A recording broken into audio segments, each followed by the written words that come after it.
Hello everyone, আরেকটা mini ব্লগে তোমাদের সবাইকে স্বাগত জানাই। দেখো, বিয়ের 10 বছর পর গেলাম মেজো মাসি শাশুড়ির বাড়ি।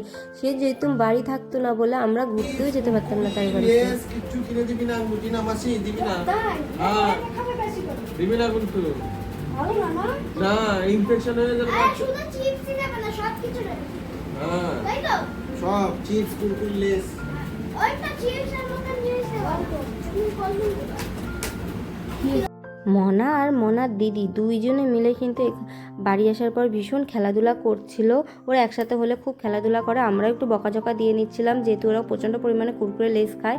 আর এদিকে দেখো, এত বড় একটা মাঠ মাসিদের বাড়ির সামনে।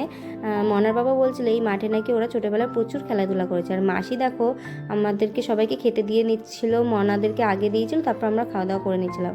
খাওয়া দাওয়ার পরে এখানে বসে কিন্তু আমরা জমিয়ে সবাই মিলে গল্প করছিলাম।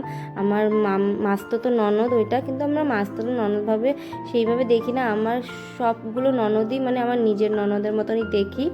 আমার ননদগুলো সত্যি ভীষণই ভালো, ওদের সঙ্গে সব ধরনের কথা বলে, সব কিছু শেয়ার করা যায় হাসি মুখে। আর তারপরে খাওয়া দাওয়া করে আমরা তিনজন আবার বেরিয়ে পড়েছিলাম, বাড়ির দিকে রওনা দিয়েছিলাম। তা আমার মিনি ব্লগটা কেমন লাগলো সেটা জানাতে ভুলো না।